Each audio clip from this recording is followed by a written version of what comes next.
What's going on, everyone? Welcome back to another episode of the Mental Corner podcast, the show where I bring on guests from all different backgrounds to talk all the things mental health. I'm your host, Harry Potvin, and today I have the pleasure of being joined by John Moonlight. John is a former Canadian rugby player turned firefighter who scored 116 tries and competed in 65 World Series for Canada in his amazing career. Throughout his time representing Canada on the world stage, he was also the captain of the Rugby Sevens team for numerous years. This episode is actually really special for me because, for those of you who don't know, I used to play rugby in high school and I immediately fell in love with the sport. And, John is actually one of the guys I used to look up to growing up as a kid. His picture is actually hung up in the arena where my pool that I used to train is at. And, you would just watch all the matches, go to the games, and just to sit down with him and chat about these games that I've been to or that I've watched on YouTube extensively. It's just it was a really cool moment for me. It was one of my favorite episodes to film for sure. So I wanted to thank John again for coming on and having this discussion with me. I had a great time. Now, before we get started here, you guys know the drill. If you're listening, please like, comment, share, subscribe, give 5 stars if you're on that podcast platform. Share with someone who might want to hear this episode. It's a really great one, and I can't wait for you to listen. I'll talk to y'all very soon. Have a great rest of your day. Peace.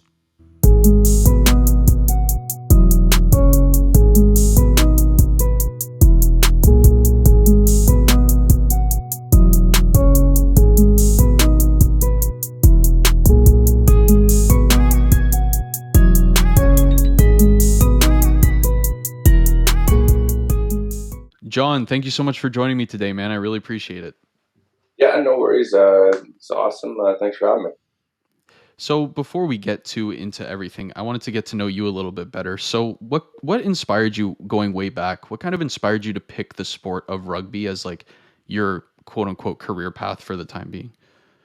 So I was one of the kids who I played kind of every sport you could think of growing up. In high school, volleyball. Was never quite great at basketball, but I played a little bit of that, everything. And I never really considered rugby until my cousin, Dave Moonlight. He's a past Canadian player, was at one point the highest sevens try scoring player for Canada. And he really pushed me. He's like, you got to go out. He's like, I see you on the hockey rink, you're banging into everyone, smashing. He's like, I think you would absolutely love this. It's kind of just like a controlled area to kind of express yourself. And that's what kind of got me into it. I ended up switching high schools way back. And in grade 10, it was really what it kind of took off for me. And that was what I really liked playing and doing alongside hockey at the same time, too. Mm-hmm. Was grade 10 then the point where you were kind of like, oh, I'm really good at this? So that didn't happen. I actually, I got cut quite a bit by Ontario. So I went out I think it was grade 10, I went out to try it out for Ontario. Grade 11, I went out and tried it out for Ontario, and both of them I got cut. And so I was kind of at the point, like, why am I trying this? Like, this point, I was playing club rugby. I was enjoying it because we kind of had a good group of guys from, I went to Dumbarton and Pickering, and good guys from there that all played club together. And then we had other guys from a couple of schools who played against. So we just had a good kind of program. I was enjoying that. So the next year, like, I'm not going to go out. And the coach from Uxbridge, Paul Conley, he was an assistant coach on the under-19 team at the time for Canada. Came up to me after we played them and said, you ever think about coming out for Ontario or anything like that? It's like, I think you'd have a good career in rugby. And I said, well, to be honest, I went out and I never made it. He's like, oh, well, honestly, I really think you should go out. Like, it'd be really good for you. So I went out and actually got selected for Ontario. Played in, I was lucky, it was the year of the Canada Summer Games. We went up to Saskatchewan, played. And then from there, I actually got selected to the Canada team. I was kind of one of the later brought in guys. There was a camp before the World Cup in Arizona, I want to say it was. Yeah, anyways, Phoenix or something. Somewhere down in the heat. Mm-hmm. I remember because the first time when I was running, my throat was burning like crazy. Oh my God. And so I went down there and ended up playing well enough to get myself into that U19 Canada team. So my kind of start wasn't one of those guys that was always involved. I had to work really hard to get involved there. And then after that, I wasn't selected for anything until I kind of moved out west. And I would say forced myself, but I played my way into the program and the teams and that. Mm-hmm. I love that because, there's like a lot of kids who hesitate to get into different sports or pursue different things because they're like, oh, I'm a late bloomer.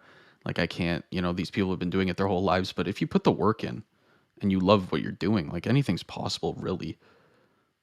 It's so true. You look at a guy like I don't know if you follow basketball, like Pascal Siakam. Right? Mm-hmm. He really hasn't been playing basketball that long, and he had a career year a couple of years ago, and now he's making unreal money. You can see he's struggling a little bit with the side of being that star now on the team, but he's a heck of a guy, like player, and he's a guy who at one point never touched the ball. I think in less than 10 years he's been playing basketball. It's amazing. Mm-hmm. Yeah. Yeah, it's crazy. It's so funny when you're talking about like Dunbarton and Uxbridge because when I went to Sinclair, I played rugby. So like I like that Uxbridge coach. I know all those names. It's like a Yeah, blast to the past, man. yeah. Holy. Oh, I don't think Paul's not involved there anymore. I've talked to him here and there. He's involved in like that ASAT thing with rugby, but there's still a lot of the same kind of stuff going on, same rivalries and that. The odd time I'll pop into Dunbarton and watch games when we could pop into Dunbarton and watch games Yeah. and that. So Hmm. yeah, Yeah. I have yet to go back to Sinclair because the year after me was pretty terrible. Like uh, you would watch them and you're like, oh, okay, like that's the legacy we left. well, and you probably like because my cousin went to Sinclair as well when he got me a director. So I'm Hmm. sure you heard his name tossed around. I can't remember your old coach's name, but he was another nice guy that I chatted to me a bit after too. What was he bald? Yes. Was did he look like an army guy? Because there's two bald guys. Well, there's Army. There's a guy they call Army from Oshawa and that, but I honestly I can't remember now. Nah, Yeah, well, I'm sure it was the same person I'm thinking about. yeah. He's still there, by the way. um, so your debut into like national level professional rugby was 2009 in Hong Kong, right? That Yeah. was kind of yeah. So that was kind of. I actually went through a streak of injuries. I moved out west. I was that typical young guy that you're partying and doing whatever and trying to compete professionally.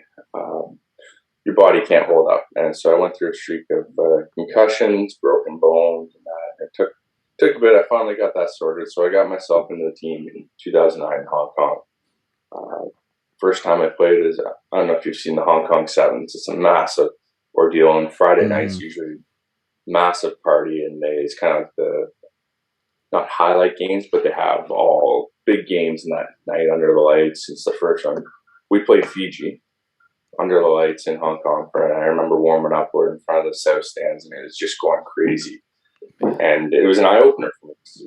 I go from playing rugby on the field at U Vic or Laurier or any of those ones, right? And all of a sudden I'm standing in front of 42,000 people screaming and playing the best team in the world at the time, Fiji, right? Like it was crazy. I got on the field in that game, and a couple of guys laugh when I tell them this, but for that whole tournament, I was on the field. I didn't make a tackle. I didn't touch the ball. I didn't. I think I hit one scrum. I just didn't do anything. I was out there. I was just. It was like I was a fan base on the field. Yeah. Yeah, I mean, DTH made a break at one point. I remember chasing after and yelling, but it was so loud, no one could hear me. Or sorry, he couldn't hear me in that. So yeah, it was kind of basically a front row to watch DTH do his thing. Yeah, you were getting your cardio in. Exactly. Oh man, you telling that just gave me goosebumps. I can't even imagine like you're on the field and the lights are hitting your face. Do you see the odd like the stands when you're up there because the lights are so bright, or is it like a theater thing when you're on the stage and you can't see the audience? So you can see the crowd. Hmm. Again, it depends on the stadium where you are and that, but for the most part, you can see the crowd. And I said, so a place like Dubai, you are on the field and they have a path that you can walk all around the stadium. They got stands around for I can't remember how many people can be in there, but there's a path probably 10 feet wide all the way around, and people stand at the side of the pitch. And while you're playing, they're like chirping at you or whatever. Like I was always on the flank when I was going to kickoffs, and there'd be guys yelling something or whatever, trying to have a conversation with you over there. So there's a bit more distraction there, but for the most part, like the bigger stadiums, you don't really get that because there's that kind of separation between the crowd. Hmm. There's a few times I can remember noticing things in the crowd. Like we were playing Twickenham. It was 80,000 people. They played usually it was Saturday, Sunday. The Saturday was always a bigger party day, and Hmm. it'd be packed. Most people weren't even watching the rugby. It was just a big social gathering for them. And I'm walking back for a kick. I think we were playing in Scotland. We just scored, and I could hear the wave going around. For the most part, I didn't hear a lot on the field unless it was like maybe by the side, but you could hear the wave going around the stadium. It took me just saying like, wow, there's a lot of people. Like, it was so loud. And, it was a cool experience. Wow, man. And how, like, when you're on the field and you hear that, like, right before the kickoff, like, what's going through your head? Like, how do you kind of zone into the game? You're like, okay, it's business now, as opposed to like, oh, what's going on in the crowd? We had a couple of good sports psychologists that kind of helped because when I first got there, it's nervous energy and you want to try and make something happen. And a lot of stuff they worked on with us was being task oriented. Hmm. So worrying about what your task is. So breaking it down to, okay, we're kicking the ball. What's my task on this? Okay, I'm going to have to wait for the kicker to kick the ball and I'm going to run forward. I'm going to run forward. I'm going to jump in the air and I'm going to try and catch it. Okay, so I'm breaking it all the way down to the first task was, okay, I have to start running when he starts moving. Because if you start worrying about that end product or scoring or something, you're never going to get there. It's going to seem daunting. That really helped me a lot in my career, was just focusing on what my next task was, where I was going to go, and what I was going to do. Hmm. Yeah, absolutely. And like, I'm sure it's a little bit like this with sevens, but I played 15s, and it's kind of like that in the sense where, if you just go straight for the end goal, like you're never gonna get there. There's 15 guys that are gonna stop you. But if it's like you do little pushes each time and you do the rucks and you kind of keep moving inch by inch, it's way more doable. It's better to look at it that way. Yeah, it's like you're just compounding good things, right? I mean, it's Hmm. easy enough to think, like for me, it was easy enough to think, like, I got to move my leg 2 legs forward. Okay, I'm going to have to jump up here rather than going, I got to go up there. And Sam crosses across from Wales, and I'm going to have to run. And him and I are both going to smash off each other. And while I'm in the air there, I'm going to have to try and catch the ball. Thinking like that, like, geez, that's daunting. But hey, I Yeah. just got to take. I always, I don't know if you've seen the video, like I always measure back. I knew how many steps I had to take from when Nate or whoever was kicking did their one motion that I was crossing the line at full speed. So all I think about was walking back there and taking those steps to hit that line and then go from there. Hmm. Yeah, we did some things like that similarly in swimming where like you had to know how many dolphin kicks it took for you to get to a certain part of the pool, or like how far you would get or how many strokes per length. It's like once you focus on the little things, it all builds Mm-hmm. up. And except, now we live in a time where everything's quick, everything's like immediate, you get everything really fast, so kids are a little more Yeah. impatient now. Like I tried to teach kids swimming, and I'm trying to teach them the basic fundamentals, and they're like, when do I get to be Michael Phelps? I'm like, well, like, you have like maybe 20 more years if you're lucky. Well, 20 years, probably another 40,000 hours. Like a million meters, like, Yeah. and you have to have the skill first of all. Like the hard Mm-hmm. work's one thing. um Oh, I had a question. Oh, I completely forget what the question was. Shoot. Um. Oh, it wasn't a question, but when you were talking about the task, like one thing I can kind of relate it to is like I was watching old Mike Tyson tape, and he calls himself the task. He's like, I'm the task at hand, and he doesn't like care who's in front of him. And that's a little bit of an extreme example. Like you don't have to Yeah. view yourself as that, but once you view things as a task as opposed to like a daunting adventure, it's like way more doable. He's a good example of someone you look at who's got all of the natural talent and he was always so focused, but he kind of got overconfident on himself, right? Like you think Hmm. that guy could have beat up anyone in the world, probably still could. Like I don't know if you watched that last fight of him. I mean, Oh he's man. definitely older, but Yeah. he had it all, and he just kind of let that mental side slip, and he just kind of got overconfident, didn't focus on what his task was, and it kind of slipped on him. Hmm. So on that note, in terms of like overconfidence, like how do you when you get like the gold medal, or you get like player of the match, or you win a match, or what have you, how do you personally like prevent that overconfidence from happening?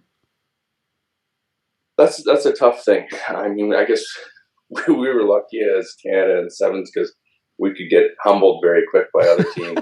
Sevens was such a quick game, right? Like Yeah. you play 3 14-minute games in a day, so you have to find ways to get over that very quick and be able to focus on that next team. One thing for me, I used to do a lot, and if we lost or was more so, but I wouldn't take my jersey off until I was ready to put that game behind myself. Now I'd go and watch film, but whether I was upset with how I played or happy about how I would take my time taking the jersey off until I was ready to be able to accept that and get myself prepared for the next game. That took a while for me to get that into that routine and that because you come back and especially with social media and phones these days, like they're so readily available. Right? We had situations where we'd come off the pitch and guys would be grabbing the phone right away, so we kind of got rid of that. And you got to enjoy anything that goes well, but you also have to be ready for that next step. So that was a big thing for us. Yeah, absolutely. I know a lot of people who, like even people I played rugby with who had a lot of success early on, like they were on Team Canada, or like they were just captain of a team or whatever. And once like one little thing in the match went wrong, like this one guy started fighting the ref, like because he just couldn't handle the pressure. And we are like, "What are you doing, man? You don't fight the ref." We were out in Europe, and the ref, I Yeah. guess, made a questionable call, but I don't think it was very questionable. But that's just me.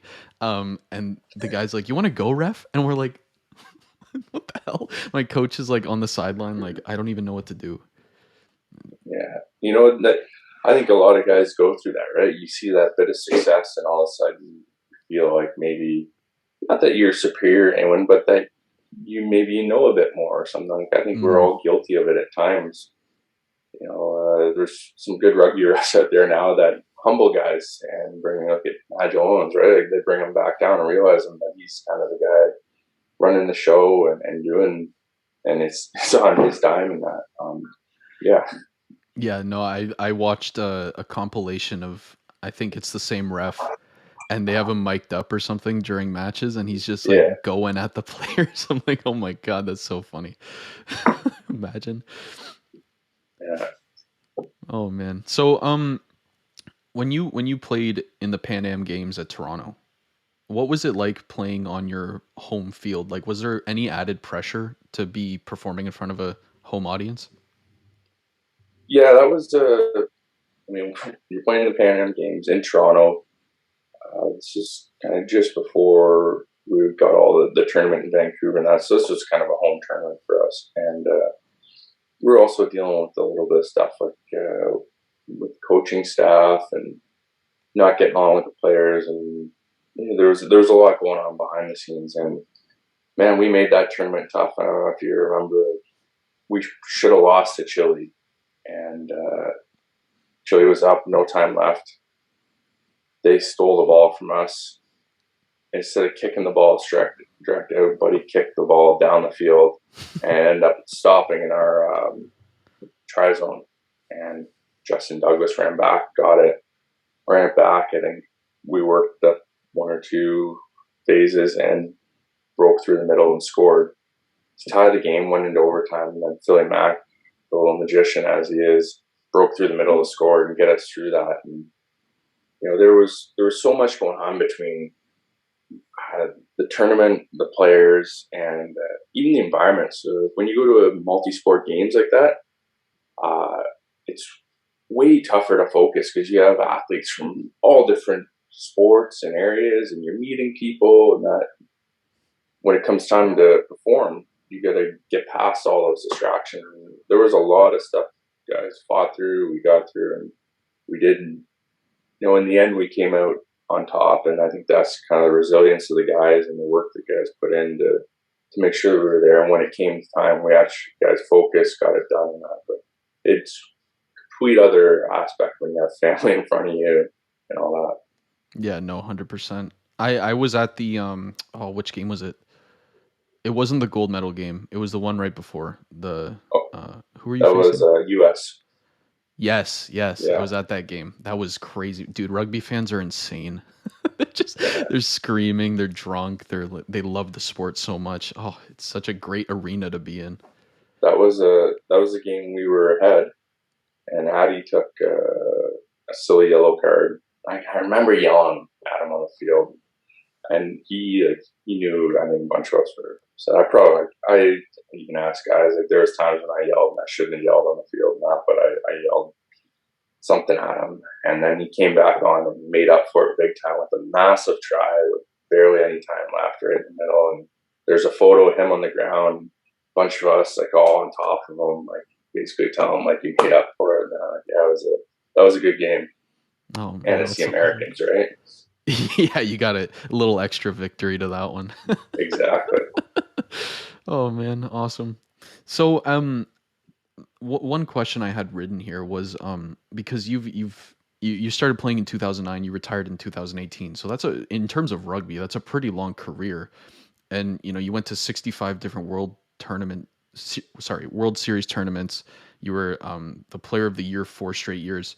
How were you able to stay consistent both mentally and physically in a sport where both things are so important but also so hard to do? So physically, there was a lot of time on the table, Hmm. a lot of prehab, a lot of rehab stuff. I I tended to play through different injuries here and there. Like I ended up playing 50 odd tournaments straight at one point, like near coming up to the end of the right until when I retired. And a lot of that was due to very good medical staff and also like the prehab and rehab. You look at guys that are still involved right now, like Gary Jones and Nate Hirayama. The two of those guys, if you're starting training at 8:30, they're in the gym at 8 o'clock and they're doing activities to get their body warmed up and get ready.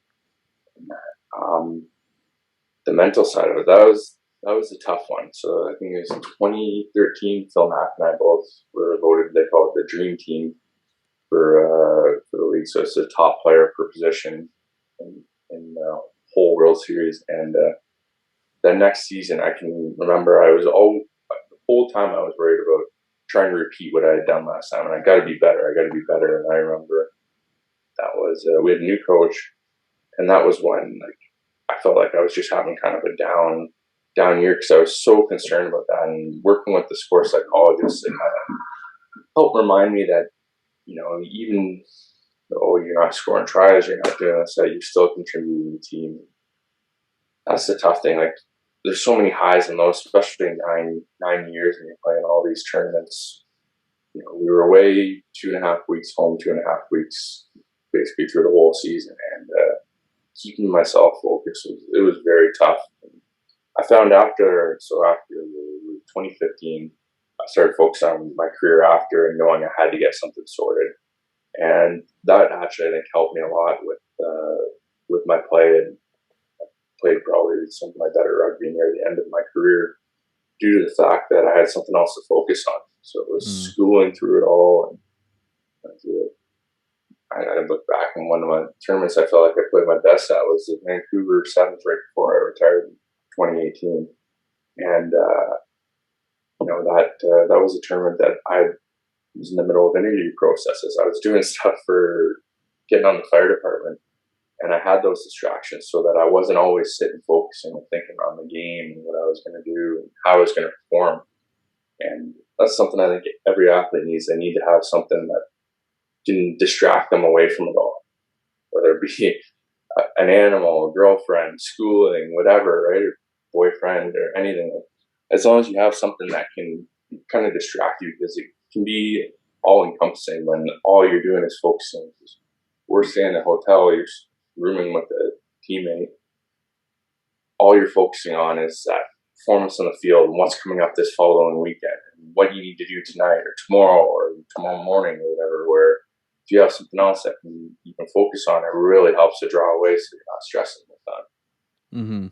You hear about that all the time, right? Where I have friends that this happened to, where their career kind of like plateaued in a sense, like in terms of swimming, like they just weren't getting any faster, and then Mm-hmm. they took a break and they went and found something else they liked, like whether it was like like a Bible study every Monday night, or like a course that they loved, or even like a different stroke in swimming. They would train the different stroke for months, like a stroke that they were terrible at. They would try to get better at it. And then after those months, they went back to their old like main stroke and they killed it. Like Yeah, they're doing great because their mind is like you get out of that loop. and it's almost like you're so focused and you're so critical of every little movement. And I don't know if you know, like the amount of data that's given to an like us after. So we finish a match and we have guys that are doing analysis while the whole match is going on. Hmm. Within 15 minutes of being off the field, we've got the entire game cut up, coded to every breakdown, turnover, everything. And the amount of analysis you could do and looking at such fine details would drive you insane. Whether you Yep. step forward with your left foot or right foot when you're making this tackle. Now, there's some stuff you want to look at, but it can be mind numbing and it can actually be detrimental to your play. And I've seen it in young guys when they're coming through the program. They want Yeah. to get better and they want to do more, but they're so critical themselves, they're never going to get any better. Yeah, exactly. That was like me to a lesser extent. Like I would swim a race, or like the week after a swim meet, a swim competition, I would spend the whole week looking at like splits and stroke rate and my turns and how fast my turns were, and like I would beat myself up if something was bad. And then it gets to a point where that becomes your routine, and then at the next meet you go, "Oh shit, I don't want to do this again." And then that just Yeah. ruins the whole thing.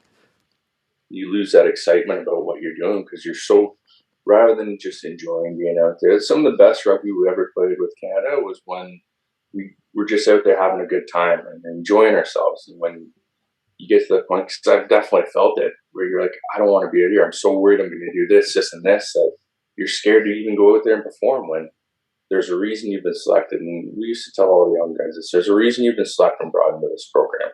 Hmm. Whether you are very fast, you're a good tackler, or you're just a great team guy, because that's part of it. There's such a small community. There's only 12 of us traveling.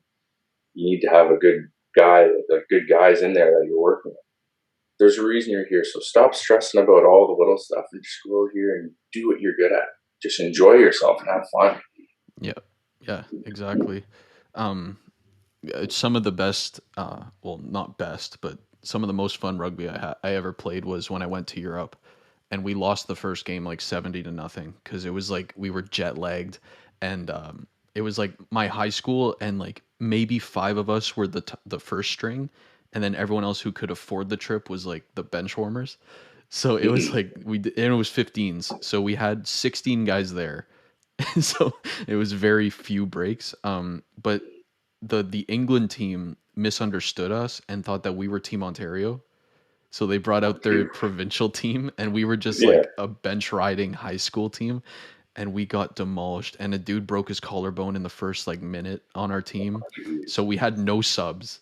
And then we lost Yeah. 70-1, jet lagged out of our minds. But after that game, we realized, wow, we're nothing compared to these like European teams, like because they're all Yeah. letting their provincial teams out or whatever it was. So the most fun we ever had was those next three games, because it was like, just enjoy it. Just go out and have fun. It doesn't like the end result. Like this is we're not a national team. Like we know that. Yeah. This is all for the experience. So just have fun with it. Mhm. And that's one thing that I think every athlete who comes into a national team deals with. It is that point where you're happy to be there and happy to play. But when you get to that national level, it's no longer being there and happy to play is what we want. And that was something you had to work with a lot of the young guys with, because we're playing in some beautiful Dubai. We're in Cape Town. We're chasing the sun all winter, right? Hmm. It's an awesome lifestyle, and it's cool to be doing it. But as a national team, you want to be succeeding. We want to win. We Right. were fortunate enough to win the tournament in Singapore there. It's kind of something I always wanted to do. And it was always a pipe dream goal of all of us. And things came together when we played so well. And a lot of that was because we no longer had guys there that were just kind of happy there. We wanted to compete. We wanted to beat these teams. And that's something that's a tough thing to get around a new young athlete coming into a program, is getting them over that hump and onto the, okay, it's no longer I'm happy to be here. I want to compete. I want a starting spot in this team, and I want to make sure that we can beat these teams. We want to beat New Zealand, all those Fijis, all those places. Mm-hmm. Yeah, there's definitely a fine line you gotta find in between loving what you do and then not having too much fun and making it Yeah. business kind of in a Mm-hmm. weird way. So so on that note, like when these new guys are coming in, or even like let's say, you had a bad stretch with the team and the motivation is kind of low, or the woo, let's go is kind of down. Like how as a captain do you kind of channel your energy into them and like, hype them up for the next match or the next tournament or yeah. So we were very fortunate. We had like a really good group of leaders in our program. Like Nate, myself, Harry came in after. Before I became captain there on my own, Nate was the captain. He was off long-term injury, and then I ended up taking the captaincy for a bit. And then after all that, it went to a group captaincy. And I was never the captain who, like, I would try and get guys around. And you could see kind of emotions going in the games. Guys are dying. You try and bring them up. But good thing is we had that group that could kind of do it. I was always more along the lines I'd rather just go out there and perform and lead by example, whether it's on the pitch or in the training. It was kind of expected that the newer, younger guys were going to pick up gear and kind of clean up stuff. Like we would still carry bags, but clean up the field. And I was Mhm. always out there with them. The older, like leader guys were always out there cleaning up with them, just kind of leading by example. And it's tough when a team is down, or say we're banged up, tired from the last game. You're on the third game of the second weekend, right? You're feeling it and trying to get guys hyped up and excited was tough. Everyone is different in how they need to get ready for games. And that was the sports psychologist worked with us a lot with that, with guys finding their way to get ready and what they need to do. Mhm. It is tough. I mean, I say one way worked ever. It isn't. I can't do that, but I can say like when we had that group of guys leading, the three, four of us that would kind of help guide the team, lead us where we went. It was much easier that way. Yeah. Yeah, that's a tough one, right? Like the fact that everyone reacts differently or registers things differently, it's kind of hard to all Mm-hmm. wrap it into one solution. Yeah, Yeah, and that absolutely. comes back to even like coaching too, right? Like guys react differently to coaching and how a coach brings a message to you. There's like I've always grown up with coaches who I work well with tell me exactly what they want. There are other guys that if I'm doing something wrong, I want to hear about it. I don't want anyone to kind of light foot around it all. Maybe it's a new generation thing, but some guys can't handle that kind of speaking from a coach and or leadership in that. And so you have to learn ways to be able to work with different personalities. And that was a lot of it as a captain or as a leadership group for our national team was being able to work within that framework with guys of diverse backgrounds, personalities. We get guys from all over Canada. Vern, who's out in Conception Bay, South Newfoundland. We got guys from Vancouver Island. Right? Like there's so many different personalities, and trying to get that cohesiveness between us all was tough. Yeah, absolutely. But you guys did okay. I mean, Yeah, I mean, we did well, and the thing about our team was we were all such good buddies, and we would go away. We'd be away for 2.5 weeks. We'd come home, and this next day we'd all be hanging out doing something, right? Like, grabbing coffee with guys, and that was the nice thing about what was going on. We enjoyed our time with each other. mhm. Yeah, that's important too. Because when you have teammates that like butt heads or don't want to be with the other teammates, like how do you build chemistry on that? It's finding a way to work around that kind of thing. Like Hmm. whether you disagree on views or opinions, you need to find ways to work around that. A good example of that is like Shaquille O'Neal and Kobe Bryant. Like, apparently, the two of them always butted heads, but you see they came together and they found a way to work, and they won how many championships? Right? Yeah. That's an amazing thing. Three? Was it three? I think it's 3 or 4 together. Anyways, yeah, Yeah. I'm not. completely certain, so I don't want to make a statement. But yeah, something around that. Like, the two of them work unreal together, and the two of them didn't agree on a lot of stuff. Mm-hmm. Yeah, exactly. You just got to find a way to put that aside. Yeah. Um, Kind of moving a little bit forward here. So when you decided to retire, I know that, and I we spoke about this off camera a little bit, but when you do retire, something that a lot of athletes struggle with post sport is kind of finding their purpose or kind of finding who they are. Because like me, for example, my Twitter handle is still swimmerboy98. Like, your sport Yeah. becomes who you are. So how were you able to find that purpose uh, in firefighting? Like, did that come immediately, or did you have to do a little bit of soul searching before? Yeah, so I guess you can go back to when I was in university. Like much like anyone, I graduated high school, didn't know what I wanted to do, wanted to still play rugby. So I went to Laurier for a couple of years, and then transferred. Not transferred. I was a visiting student at UVic, taking courses through Laurier. Hmm. Then when I got in the national program, I stopped taking any schooling and was focusing on what I was doing. Which now looking back, I don't really suggest to anyone. So kind of hit 26, and I was like, I had a what am I doing with my life moment. I need to get things organized. Like, the thing with sport is you could get injured, you could not get selected, and it can be all over just like that. So I went back and finished my degree. I had about a year left of schooling, and firefighting was always on the table for me. My uncle was a firefighter, my cousin was a firefighter, and there's a couple like past Rugby Canada guys that you talk to, firefighters. It just seemed like such a good transition from one team into that another team environment. We work in groups of 4 out of our stations, and you're always around each other, much like we were on tour. And when things kind of get intense, you're there with people, you're going through it all, you're working. That was the part that really drew me in. I struggled a lot with the transition. It took about a year actually for me to really realize that I wasn't a rugby player anymore, and I couldn't identify as that. And it's because it happened so fast for me. So I was playing tournaments with the World Series and doing testing and interviews and everything, flying back in between. My coach, Damien, at the time was absolutely awesome. I told him my plan. I was trying to prepare things and get set up. Because anyone who is trying to get in the fire department knows normally it would take upwards of, there's some guys to talk to, it's 4 or 5, 8 years to try and get in the department. So I didn't know how long that was going to take. So I started the whole process. I was very fortunate that I got an interview right before we were playing in Hong Kong.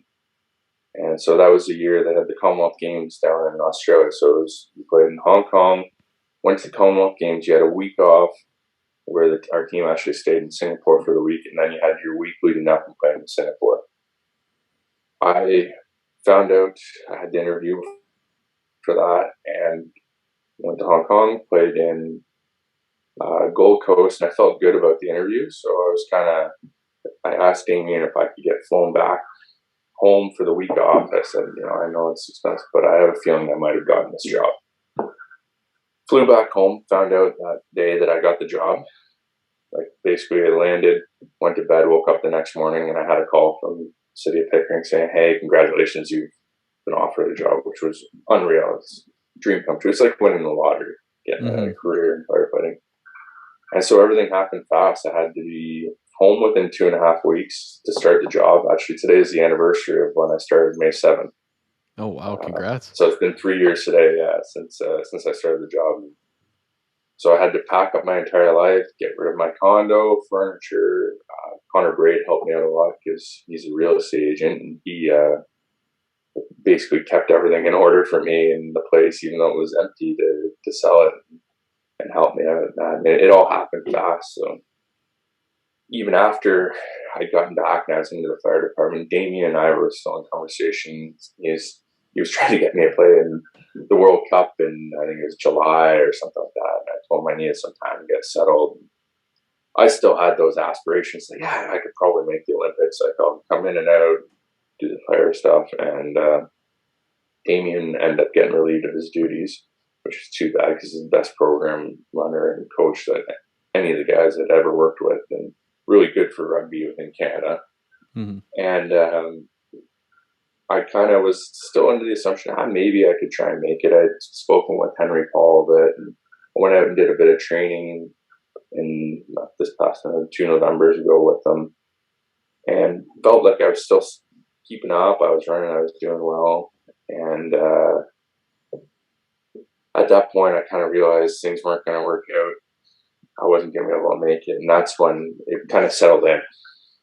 It wasn't anything to do with fitness or anything like that. Like, I felt like I was fit enough, but a few things that crossed my mind where I wasn't there with the guys every day. I wasn't there grinding with them. I could train on my own and try and get involved, but I know what it's like in that environment, and I know how hard those guys work, how they put their lives on hold to be able to do that, and I didn't feel that was something I could do, and it's tough when you're away from physical contact, like hitting people for a while. Mm-hmm. You start realizing that you're not aching here and there. Your back is feeling okay. You don't really want to put yourself back involved in all that stuff. You start thinking about the other side. So that's when I kind of realized, like, hey, I'm not a rugby player anymore. I played, I don't know if I sort of missed there. I played a season with the Arrows when they had first started. I jumped in there, so I was getting the contact. It wasn't until after that so the Arrow season ended, and what was that? August, September. So there was like 3-4 months where I wasn't into any physical contact and feeling good. And yeah, I realized it just wasn't going to work out. And I struggled for a little while, and it's just recognizing that, okay, I can't identify as that. Now I'm a firefighter. I guess I could recognize that, but kind of there's more to me than just being that rugby player or now that firefighter, right? I can present more, and I really need to find another challenge, something to work on, because it wouldn't say it was bringing me down to anyone around me, but inside I was feeling that kind of loss thing. And so I was always into road biking. I got myself into road biking, and before the pandemic, I was going to try and do an Ironman coming up, and now hopefully once all this is over next year, maybe I can try and get into one of them. Just trying to find something to kind of occupy myself, and that competing. I miss that competing. I get that being around the guys and that now, but that going out there and challenging the person across from me and, competing. So now it's kind of competing with myself in a lot of things. So I got a trainer for my bike, and I'm always trying to get my wattage over a certain amount, and going out for runs and trying to run faster and faster. That's where I've kind of found my competition, and then you throw in a little bit of beer league hockey, and that kind of covers the rest of it all. But yeah, no, it was a tough time for me. Yeah, definitely. That's so important. Where my dad used to always tell me this, because I had a rough go when I retired from swimming, just because I didn't end the way I wanted to. Like, I ended with an injury, and which is always just a slap in the face, because you're like, 11 or however long you were training, and then that's how it ends. Like, you always have a fairy tale ending in your head. But like, the thing he was always saying was, like, once you're done that sport, find something else to channel that competitiveness into, because as an athlete you have it, and you can't just let it sit, because you'll go crazy. For sure. I've done it, especially at the start of this pandemic too, right? When you can't do anything, you're just kind of sitting around. We're all trying to stay locked down and trying to protect people, and you got nothing. It's tough. And, I feel for you. I feel for it's the athletes right now. You think about all these people, they've been focusing for so many years. A guy like Nate.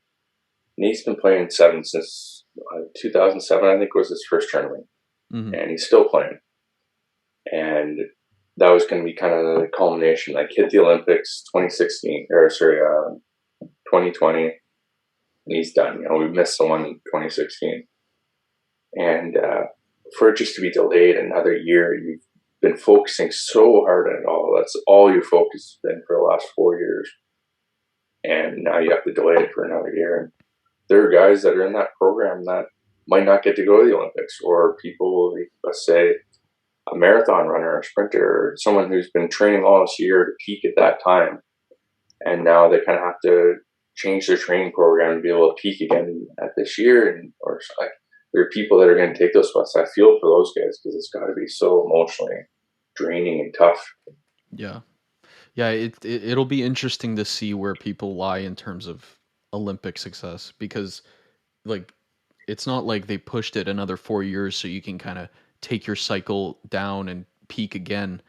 You almost Yeah, have to like have a quick dip and then peak again. It'll be interesting to see how people oh, what's it called? respond, Yeah, that's the word. How people respond to it. rebound, or any Yeah. of those.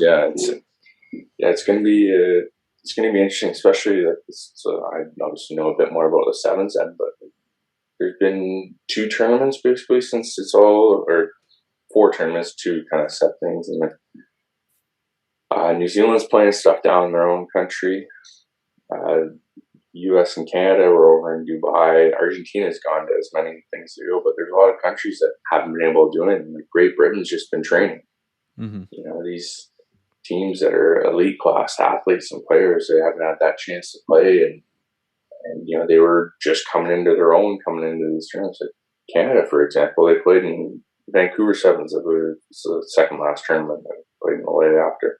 They came third in Vancouver. Like they were playing great rugby, and now they've got to kind of rebuild that and restructure it and kind of go from there, which is tough.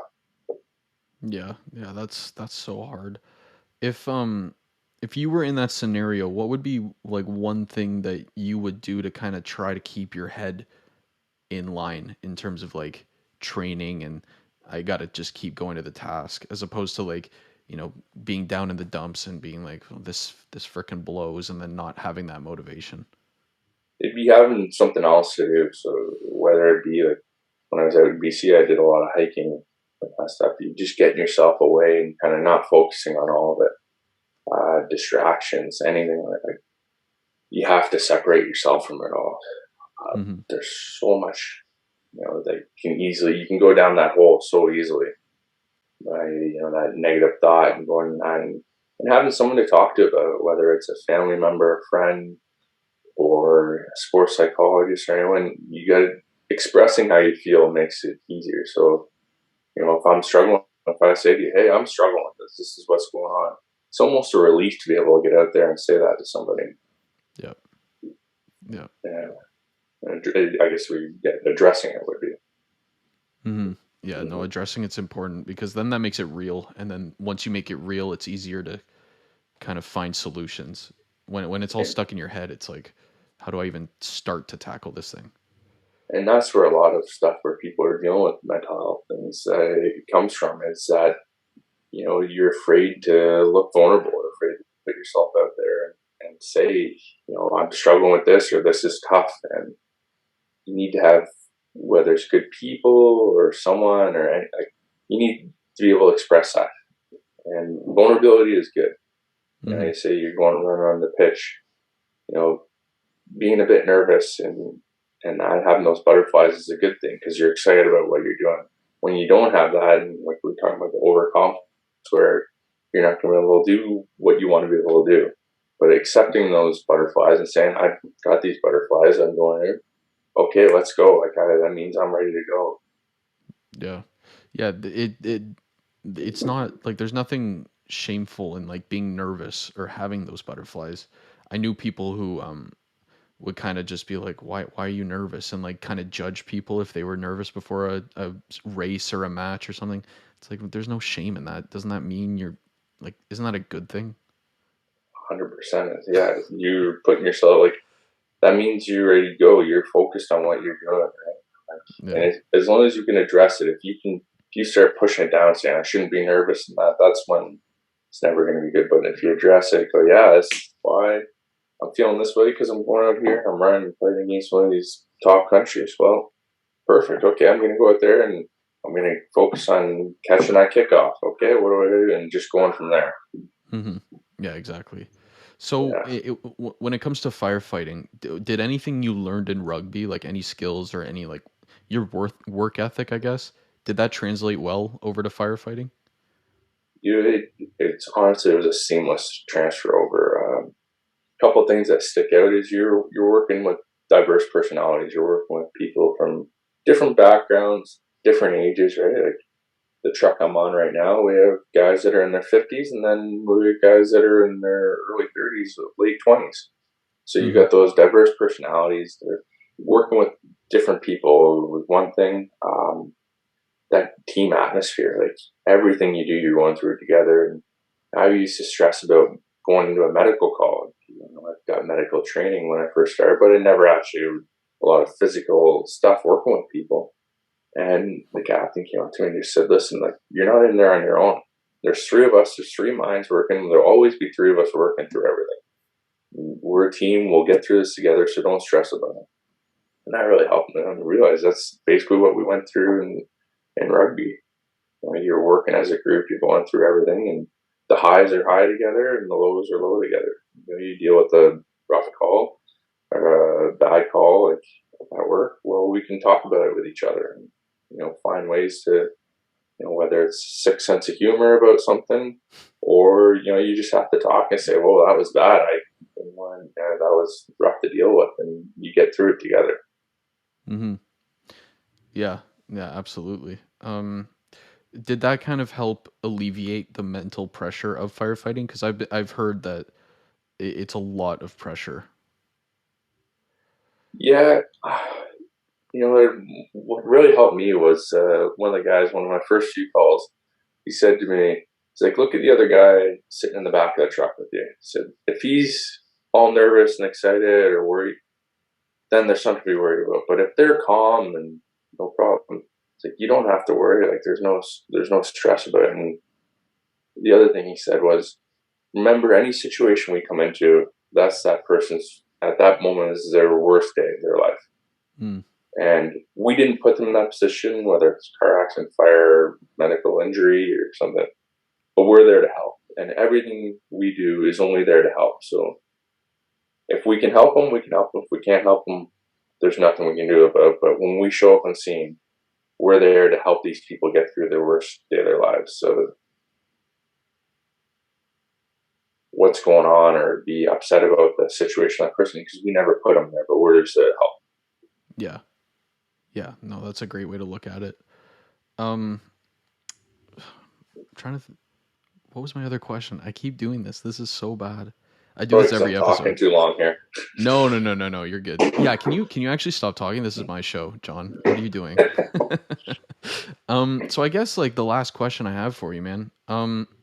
If there's like, I guess I have a couple and end questions to kind of wrap this up, but I guess the first one, if there is an athlete that let's say their retirement got cut early because of the lockdown and they're kind of in the dumps about it, and that transition from sport to after sport wasn't as smooth as they thought it was going to be, and there was like a lot of unfinished business in their sport, what would you want to tell them to kind of maybe not get them on the right track but kind of get their foot on the right path?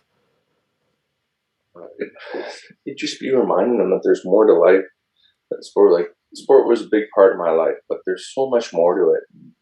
My sister just had a beautiful baby, right? And like stuff like that. There's so much to look forward to and exciting outside of it. It took up so much of my life. I lived out west. My family's all back here, and that's why I came back to Ontario, as I wanted to be around my family. And that. There's more to it all, and you're more than just the identity of an athlete. And finding that person to talk about and to talk about all this stuff too, and explain to them what you're feeling will help. And it's okay to feel that way. You will, like, everyone's going to feel down. It's a big part of your life that you are losing, but there's so much more to it all. And just by talking to someone and realizing and finding that other goal, whether it be like I'm looking at doing an Ironman, or you pick up a hobby of some sort. You need something else that you can work to, because no one loses that competitive drive. My cousin Dave, for example, he retired pretty much right when I started. He had kind of finished. I think his last tournament was 2010. We never actually played together, just through injury and that. And he picked up squash. Now he's in a squash league. He's competing squash tournaments all the time. Like, find something else that you can get that competitiveness out of. Myself, I found competing with biking or whatever, something that my own goals and that. But you need to find something else to occupy yourself. Yeah, 100%. And then my last question here is in regard to anybody really, um, because you and I both know, like and everyone listening knows, like this lockdown has been hard on everyone, and sometimes, especially here on like Ontario or Canada, you kind of question whether the finish line is close, because you keep getting the different waves and different variants, and things are up in the air really. So, what would you want to say to someone who might be like really going through a tough time right now, just because there is no end in sight, or their life feels like there's no purpose because you wake up, you roll out of bed, you're on a computer all day, it feels kind of useless. So, what would you want to tell to someone who might be struggling with these thoughts and emotions? I tell them just to kind of focus on little things that will bring you a little bit of excitement and joy, right? A lot of people's lives are very mundane right now. You wake up, you walk downstairs, you grab a cup of coffee, you sit in front of your computer, do your work finishes, you sit in front of the TV with someone or on your own, and then you go up to bed and it restarts. And focus on little things that bring you joy. You can't focus on the fact that we need the cases to come down or everyone to get vaccinated. And will this ever end? It's never going to be good for you when you focus on all that kind of negative thing. But find little things that'll make you enjoy it, whether it be, hey, today I'm going to make myself, instead of a normal coffee, I'm going to make myself a latte here. I'll warm the milk up or something like that. Like, finding just those little things that'll kind of bring a little bit of excitement and a little difference in your life. My girlfriend and I, like, we do once a month right now, we've been doing at-home dates. So the one person has to cook up a meal we've never tried, and we put on, not outfits, but like we put on nice clothes if we were going out. Just kind of breaking up that mundaneness and bringing a little bit of joy into it. Because if you focus on the end, it's going to feel daunting. It's going to feel like something massive. But if you can make the best of the little things that bring a little bit of joy into your life. One other thing that we started doing too was talking about 3 good things in the day before we went to bed. Because we both found that when you're going to bed, you're thinking about everything going on right through the day. Well, so the last thing you're thinking about is 3 good things that happen in the day, whether it could be the smallest thing, like, hey, I ordered a coffee and the person behind me paid for it, or I got up and I brushed my teeth today. That can be an accomplishment, right? At a point, someone who's feeling very low, if you got up and brushed your teeth, well, hey, there we go. There's your positive thing. But having those 3 positive things, and when you go to bed, it might help you sleep better and you feel a little bit better about the day. At least that's what we do. Yeah, yeah, that definitely helps. It almost completely does a full circle here. Like when you were talking about how when you're on the field on a rugby match and you're thinking about the little tasks that lead to the end goal as opposed to just the end goal, it makes things a lot more doable. So even like you mentioned, if your end goal is like, I'll be fine once everything goes back to normal, it's like, well, that's such an intimidating kind of end result to focus on, as opposed to, like Yeah. you said, the 3 things every day that you're grateful for, or the one thing a day you can be excited for when you go to bed. Like that's Mhm. so important, especially right now. Yeah, you need those little things, those little victories, and they Yeah. add up eventually, right? They stack up. Hmm. Yeah, exactly. Where can my viewers find you, man? I mean, anyone can message me if they want at Moonlight on Instagram or Moonlight 12 on Instagram or Twitter or whatever. Honestly, I'm always happy to talk to anyone about anything around sport, or whether it's a young rugby player trying to get themselves into a team or the mental health aspect of it. I don't mind. I'm happy to talk to anyone about it all because I had people to talk to too, and you can bounce ideas off of and hear from. Because in the end, you're not out there on your own. There's always people around to help you, people to listen, to help make your day better and to help get you where you want to be in life. I love it, man. I'll put those links down below. John, thank you again for coming on, man. This was a lot of fun. No worries. Thanks for having me. And to all my viewers, I will see you guys next time.